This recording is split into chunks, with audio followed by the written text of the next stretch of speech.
My name is Jessica Morgan, I'm 36 years old. I've been married for 17 years. I met my current husband, Daniel Morgan, at my first job. He was a new employee and he came on strong from the start. To be honest, he wasn't my type, but I decided to date him anyway. As time went on, Daniel cornered me into a situation where I had no choice but to marry him, even getting his father to plead with me. He's 30, drifting aimlessly. If he settles down, he'll change. He's going to inherit my business someday. What do you say? Eventually, I gave in and married Daniel. Soon after our marriage, I got pregnant. A year later, our son, Tyler, was born. My mother-in-law became like a real mother to me, taking care of everything. I was expecting the usual mother-in-law and daughter-in-law issues after getting married, but my mother-in-law was different. She took great care of her grandson, Tyler. We rented an apartment just a few minutes' walk from her place. Moreover, the apartment was owned by my father-in-law, so we lived there for free.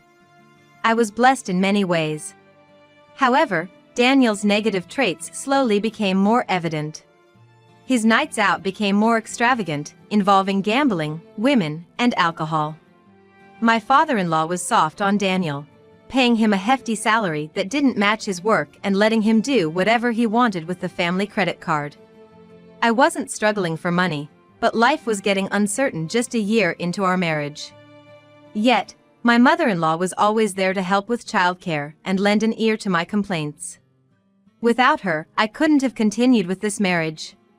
But after 17 years of marriage, a decisive event occurred between me and Daniel.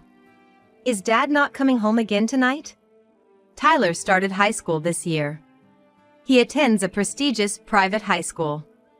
He often said, "Why did you marry such a man, Mom? All he does at home is drink and read the horse racing news.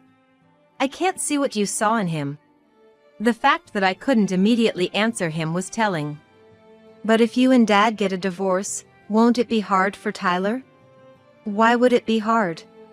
I'm all for it, actually. Grandma thinks the same.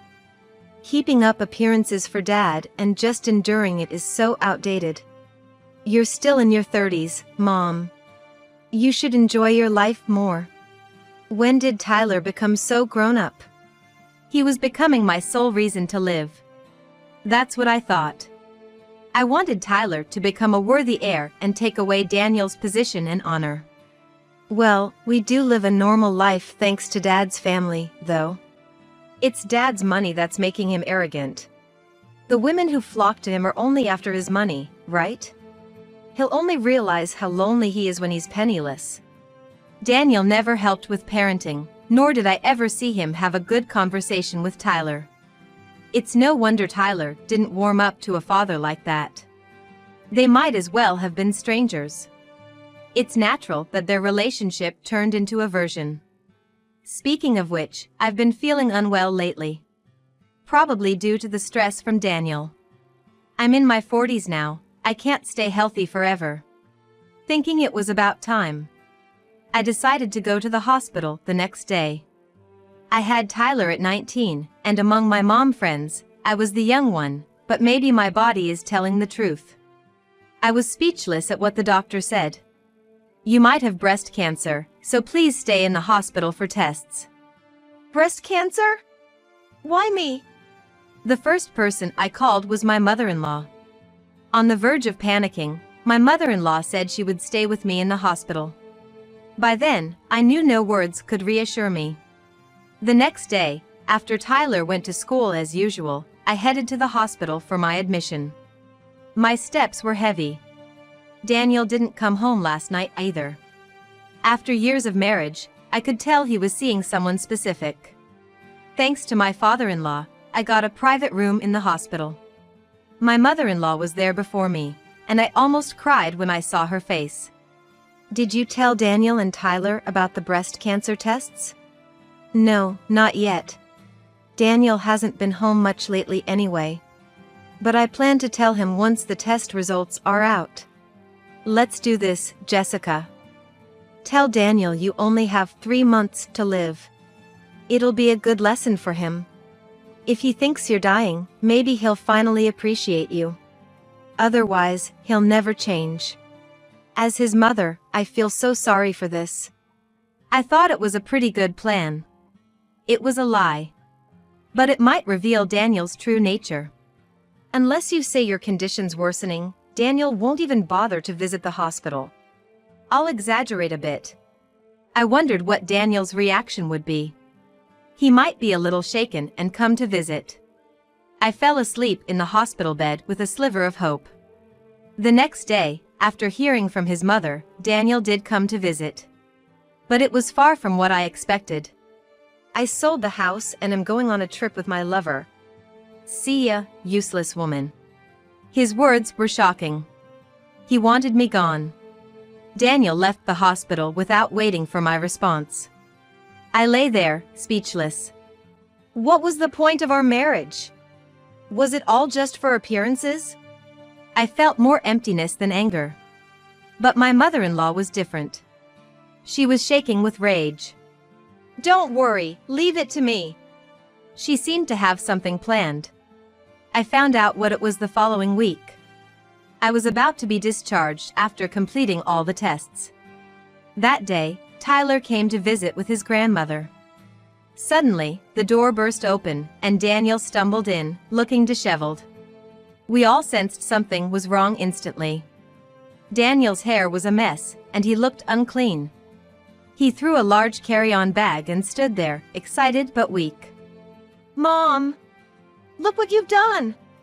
Do you have any idea what I went through to get here? What are you talking about? My mother-in-law played dumb. It seemed things went exactly as she planned. Dad smells. Didn't you take a shower? Weren't you supposed to go on a trip? You made a mess preparing for it. That's right, Daniel was going on a trip with his mistress. Taking advantage of Mom being in the hospital to go on a trip with a mistress? He's the worst. I hesitated for a moment, wondering if it was right to discuss mistresses and such in front of high schooler Tyler. It must be quite raw for him at this sensitive age. Shut up! And who stopped the family credit card, Mom? Why would you do that? Because of you, I was embarrassed. The money from the family credit card is there because your father worked for it. It's not a magic card for you to use at your whim. I'll never forgive this. This is the first time I've felt such humiliation. Daniel, getting emotional, began to explain what had happened. When he heard I only had 3 months to live, Daniel was genuinely happy, thinking he could avoid the hassle of divorce. It was because he had a woman he loved. The woman was Amber Williams, a hostess at the club Daniel often visited. Daniel had been pursuing her for a year before she agreed to date him.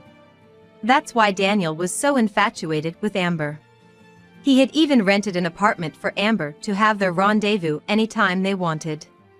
The apartment was owned by Daniel's father, so there was no rent to pay. Amber was a very demanding woman. Her whims, 22 years younger than Daniel, must have seemed adorable to him. I could easily imagine Daniel proudly buying her whatever she wanted with the family credit card. Daniel wanted Amber all to himself, so he asked her to quit her job. But Amber's response was, "Then spend more money on me. If you can support me with the same amount I earn at the club, I'll quit. I want to live a luxurious life and have lots of things I want. Your money, Mr. Morgan, is nowhere near enough." And she showed no signs of quitting. Desperate for a large sum of money, Daniel had made this request to his father. "Dad, isn't it about time you retire? You're over 70 now, and I bet your energy's not what it used to be. You might not notice, but you've been forgetful lately, and it's affecting the business. You wouldn't want a real estate reputation to suffer, would you? I've been watching you work up close, so why not let me take over?"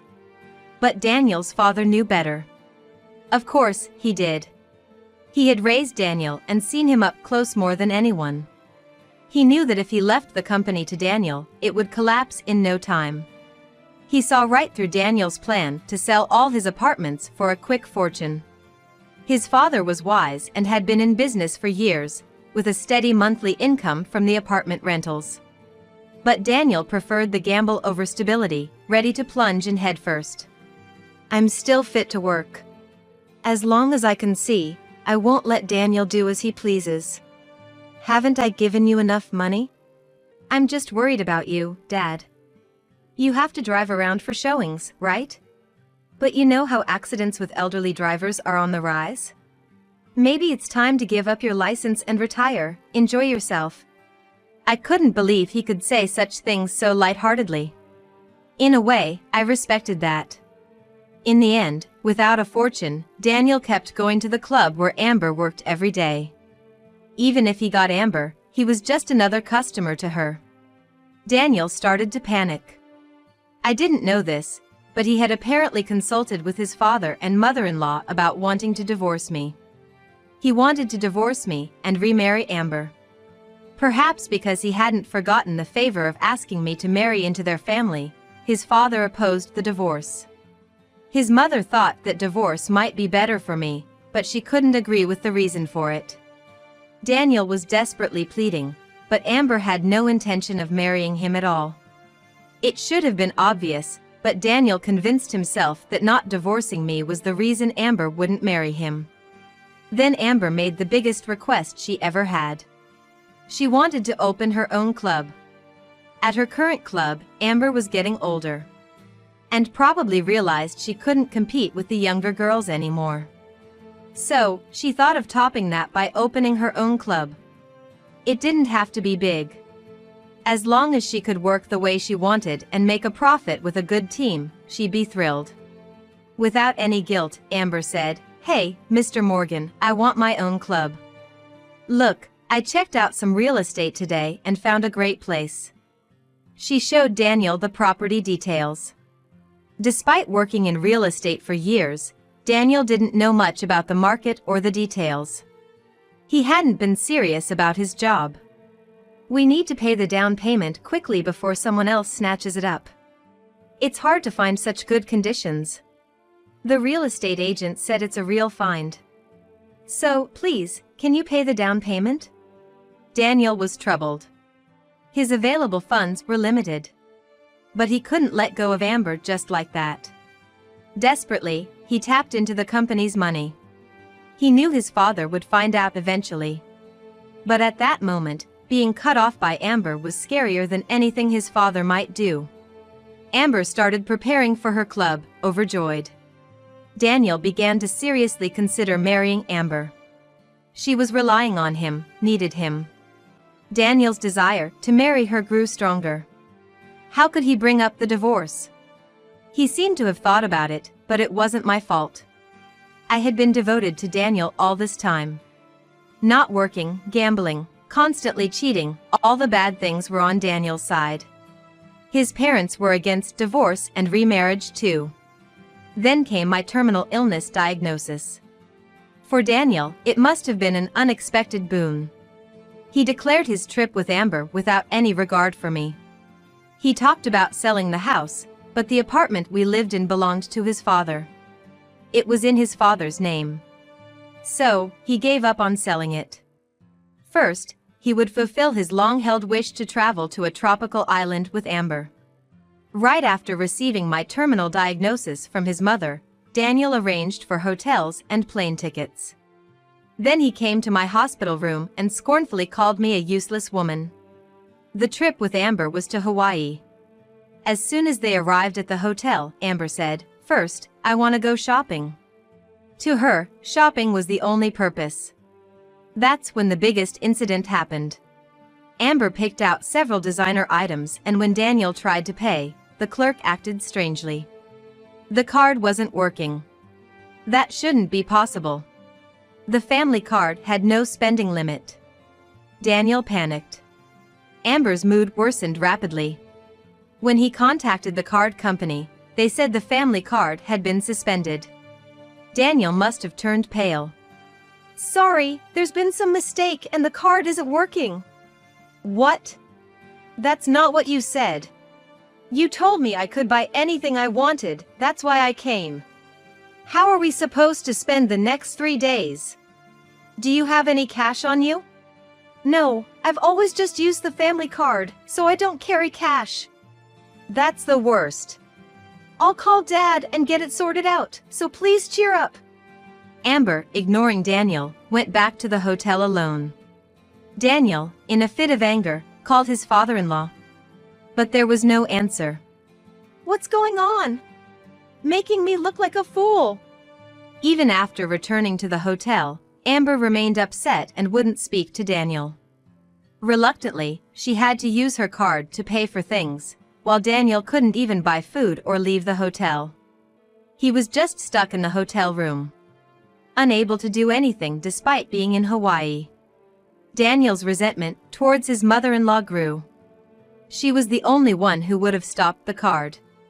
Just when his marriage to Amber was becoming a reality, it all fell apart. What was the point of all he had done for Amber? This must have been a significant blow to him, and humiliating. Mr. Morgan, just to confirm, there's no problem with my club, right? You said, I have plenty of money. Leave it to me, so I've been moving forward with the opening. I've even made the invitations and most of the preparations are done. It's too late to back out now. The first words he heard from her were so cutting. Of course, it's fine. It was Amber's dream, after all. I'm sorry, Amber, for this boring trip. You have our plane tickets back, right? And the hotel is paid for? You're not expecting me to pay, are you? The plane and hotel are already taken care of. Listen, I'll definitely pay you back when we get back to New York. Can you lend me some money? I can't even buy a snack.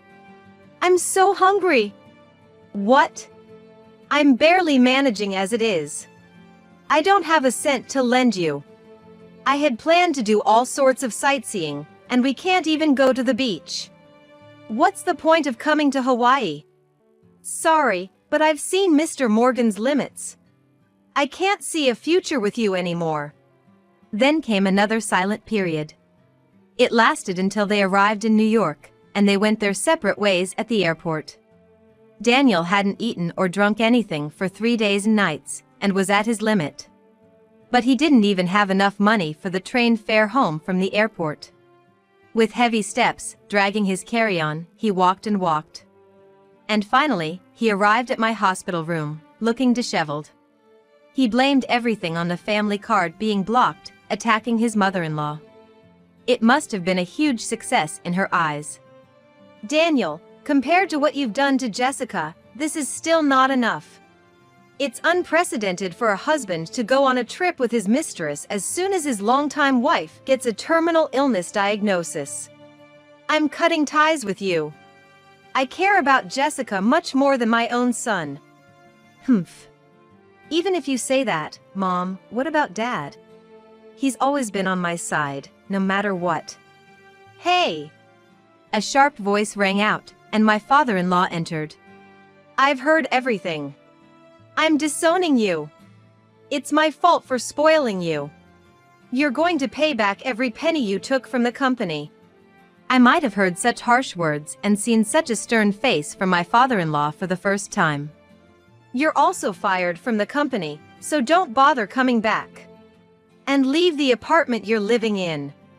You need to start from scratch and make your own way. For Daniel, who had been soaking in a warm bath for 48 years, a harsh life was surely waiting. Shut up! Shut up! Fine. It works out for me anyway. I wanted to divorce Jessica. Now I can finally remarry the young and cute Amber. As for work, once Amber opens her store, we can live off its earnings. His voice trembled with desperate bravado. Excuse me for a moment. My mother-in-law left the room briefly and returned with Amber, Daniel's mistress. Amber! Why are you here? I called her. What's going on? Mr. Morgan said he had something to discuss, so I came, but... No, I didn't contact her. Mom, did you call her? Stop interfering, seriously, you never get it. Bringing a mistress to his wife's hospital room, talk about a mismatch. This was my first time meeting Amber, and she looked just like Daniel's type. He wanted submissiveness from his wife, but preferred flashy, extroverted women as mistresses. That hasn't changed since the old days. Amber, what you've done is unforgivable.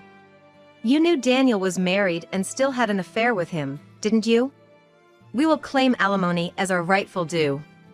And just so you know, I've already spoken to a lawyer. What? I'm not Mr. Morgan's mistress or anything. We haven't even been intimate. Whether that was a lie or the truth, it was her word against his, impossible to prove.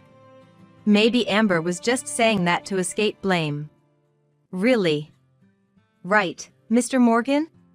Daniel's small, rigid reaction made me think it might be true. Was he just financially supporting her in hopes of a physical relationship? It was so pitiful it was almost laughable. Actually, Mr. Morgan and I aren't even dating, let alone having an affair. I'm troubled by these accusations. So it was just one-sided feelings from Daniel. Was this a so-called sugar daddy situation? No, Amber, remember what you said. If I gave money for the store, we'd be together. Mr. Morgan only paid the down payment, right? You never brought the rest of the money despite my reminders. So I used all my savings. I don't need a man like you anymore. Bye, useless man. Wait, Amber! Watching Daniel desperately cling to a young woman was pathetic. Tyler couldn't help but blurt out, "Ew, that's gross." As Amber tried to leave the room, it wasn't Daniel, but my mother-in-law who grabbed her arm. Just a moment, we're not done talking. What now, seriously, give me a break. I've told you, Mr. Morgan and I are nothing. You seem to know nothing. What strong card did my mother-in-law hold? She had been making moves I didn't know about. You have a boyfriend, don't you? So what? Why do I have to tell you that? It's none of your business. Daniel reacted to her answer. Amber, you had a boyfriend? You never told me that. Were you bringing him to the apartment I rented for you? Daniel, be quiet. Amber, you're being deceived by that boyfriend. What is this conversation turning into? The story was jumping all over, hard to follow. Huh? What are you talking about, old lady? I had a detective look into you and Daniel through my lawyer. You gave your store's startup money to your boyfriend, right? He's run off with it. What? No way. My boyfriend and I have promised to marry. We were planning a lavish wedding with the profits from the successful store. Don't make up lies just because you don't like me. If you think it's a lie, try calling him now. I bet you won't be able to reach him. That's impossible. Amber pulled out her smartphone with a smirk. No ringtone. Probably blocked. Amber repeatedly put the phone to her ear. Growing increasingly anxious, clearly visible to anyone watching. Why is this happening? See? He's not answering, is he? There are even more bad rumors about your boyfriend. You've been completely fooled. It's really laughable. Well done. It was a splendid counterattack by my mother-in-law.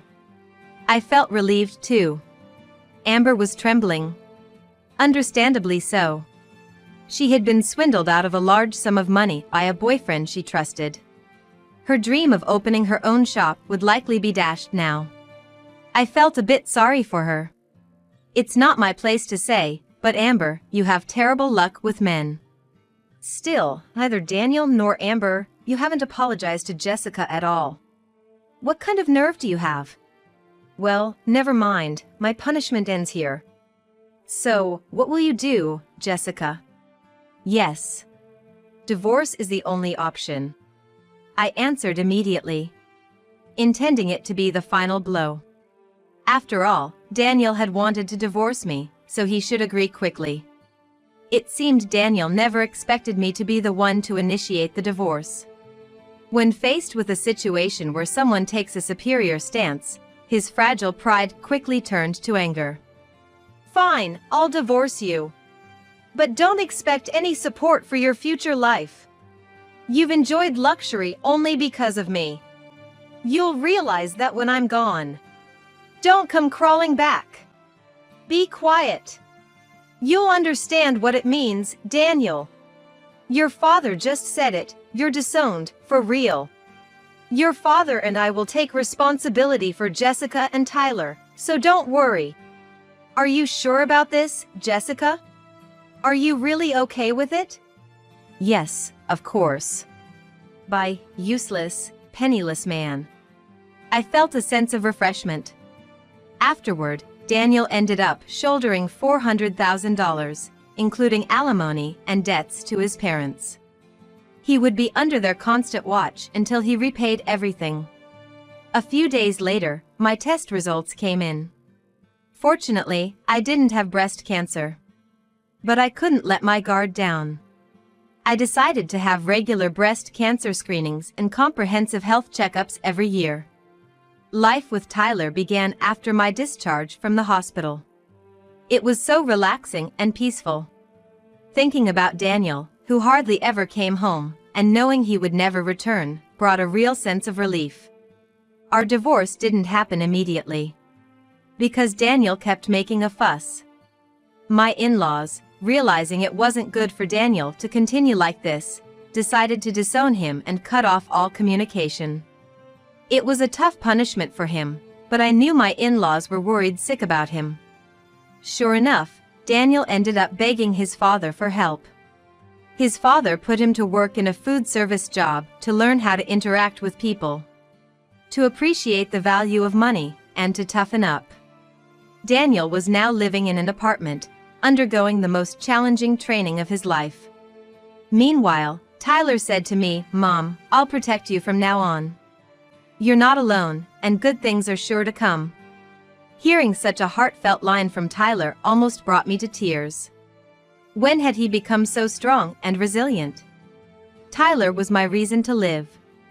I am grateful to Daniel for giving me Tyler. And for introducing me to my father-in-law and mother-in-law. That much, I do thank Daniel for.